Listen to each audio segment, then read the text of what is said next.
Daddy mummy ಅದು ನೋಡ್ರಿ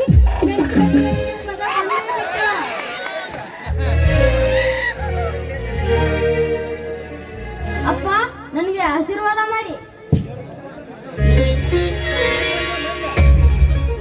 ಕೇಳ ಮಗು, ಈ ನಮ್ಮ ಮನೆತನದ ಮರ್ಯಾದೆಯ ದೀಪವನ್ನು ಬೆಳಗಿಸುವ ನಂದಾದೀಪ ನೀನಾಗಬೇಕಪ್ಪ.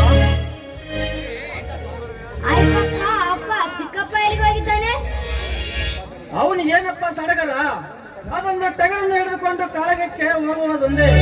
ಆಕಾಶ್, ನೀನು ಸ್ಕೂಲಿಗೆ ಗೊತ್ತಾಗುತ್ತದೆ, ಹೋಗು. ಆಯ್ತು ಅಪ್ಪ. ಅಪ್ಪ ನಾನು ಇನ್ನು ಬರ್ತೇನೆ. ಮಮ್ಮಿ ಟಾಟಾ. ಹೋಗಿ ಮಮ್ಮಿ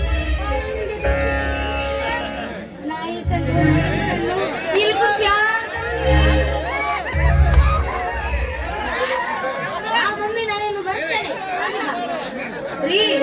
ಈಗಲಾದ್ರೂ ಬನ್ನಿ, ಊಟ ಮಾಡಿದ್ರಂತೆ ನೀವು.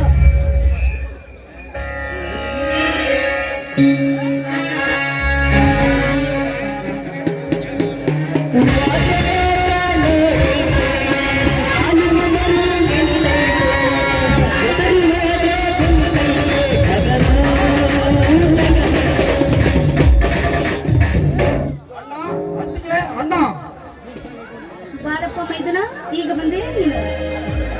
ಯಾಕೆ ಬೇರಪ್ಪ, ಟಗರ್ನ ಕಾಳಗಕ್ಕೆ ಹೋದವನು ಕೈಯಲ್ಲಿ ಕೊಡಲಿಯನ್ನು ಹಿಡಿದುಕೊಂಡು ಬಂದಿದ್ದಲ್ಲ, ಯಾಕೆ? ನಮ್ಮ ಟಗರು ಜಯ ಸಾಧಿಸಲವೇ? ಗೆಲುವಿನ ರುವಾರಿಯದ ಬೆನ್ನಿಗೆ ಕಟ್ಟಿಕೊಂಡು ಬರುತ್ತಿರುವ ನಿನ್ನ ತಮ್ಮನ ಟಗರಿಗೆ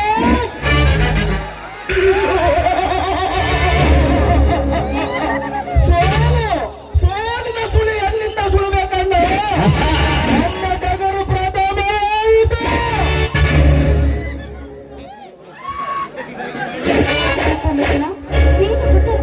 ಬಹುಮಾನದ 51,000 ಹತ್ತಿಗೆ ಬಂಗಾರವಿತ್ತು. ಆದರೆ ಈ ನಿನ್ನ ಮೈದುನ ಪ್ರಥಮ ಬಹುಮಾನವನ್ನು ಬಿಟ್ಟು ಮೂರನೇ ಬಹುಮಾನದ ಈ ಪರಶುರಾಮನನ್ನು ತೆಗೆದುಕೊಂಡು ಬಂದೆ. ಬೇರಪ್ಪ, ಯಾಕೆ ಮಾಡಿದೆ? ಅಣ್ಣ, ನನ್ನ ಗಳಿಸಿದ ಪ್ರಥಮ ಬಹುಮಾನ ತೆಗೆದುಕೊಳ್ಳಬೇಕೆಂದು ನಾನು ಕಳದಲ್ಲಿ ಕಾಲಿಟ್ಟಾಗದೆ ಗೊತ್ತಾಯಿತು. ನನ್ನ ಅತ್ತಿಗೆ ಜಾತಿಯ ಅವಮಾನವಾಯಿತೆಂದು ನಮ್ಮ ಜಾತಿಗೆ ಕಳವಂಕನಿಟ್ಟು ಮಾತನಾಡಿದ ಅವು ಏಕಿನ ಶಿರವನ್ನು ಕತ್ತರಿಸಬೇಕೆಂದು ಪುಂಡರ ಗಂಡ ಈ ಪರಶುರಾಮನನ್ನು ತೆಗೆದುಕೊಂಡು ಓಡೋಡಿ ಬಂದೆ. ಅವರನ್ನು ತುಂಡು ತುಂಡಾಗಿ ಕತ್ತರಿಸಾಗಬೇಕೆಂದು ಅತ್ತಿಗೆ ಯಾರು? ಇಲ್ಲ, ನನಗೆ ಯಾರು ಏನು ಅಂತಿಲ್ಲ. ನಿನಗ್ಯಾರು ಸುಳ್ಳು ಹೇಳಿ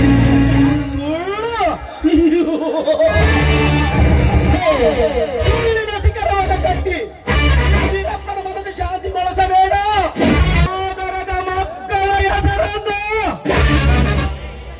ಈಗಲವಾಗಿ ದರದರನೆ ಎಳೆದುಕೊಂಡು ಜಾತಿಯ ಬೂದನ್ನು ಪಡಿಸಿಕೊಂಡಿರುವ ನನ್ನ ಮಕ್ಕಳನ್ನು ತುಂಡು ತುಂಡಾಗಿ ಕತ್ತರಿಸಿ ಬರುತ್ತಾನೆ.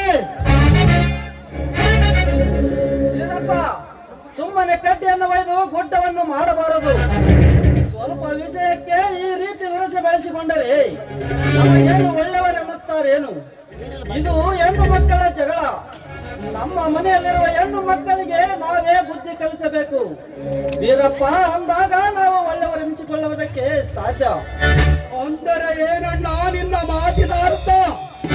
ಹೊಚ್ಚಿನ ಗೊಡವನ್ನು ಕಿತ್ತಾಕಿಸಿ 102 ಏಸಿಗೆ ಮಾತನಾಡಿದ ಆ ದೊಡ್ಡ ಹೆಂಗಸರಿಗೆ ಬುದ್ಧಿ ಹೇಳುವುದನ್ನು ಬಿಟ್ಟು ಒಂದು ದೇವನಿಸಿಕೊಂಡು ಬಂದಿರುವ ಈ ನನ್ನ ಅತ್ತಿಗೆಗೆ ಬುದ್ಧಿ ಹೇಳ್ತೀನಂತ ಹೇಳುತ್ತಿರುವಲ್ಲ ಅಣ್ಣ. ನೀನು ಪ್ರಥಮವಾಗಿ ಈ ಭೂಮಿ ಮೇಲೆ ಹುಟ್ಟಬೇಕಾದರೆ ಆರು ಮತದವರ ಎದೆಯಾಲನ್ನೇ ಕುರಿಗಾರನಾಗಿ ಹುಟ್ಟಿ ದನಗಾರನಾಗಿ ಹುಟ್ಟಿ ಬೇಟೆಗಾರನಾಗಿ ಹುಟ್ಟಿ ಮಾರ್ಪಟ್ಟನು ಈ ಮನುಷ್ಯ. ಆದರೆ ಅದನ್ನೆಲ್ಲ ಅರಿಯದೆ ಶ್ರೀಮಂತಿಕೆ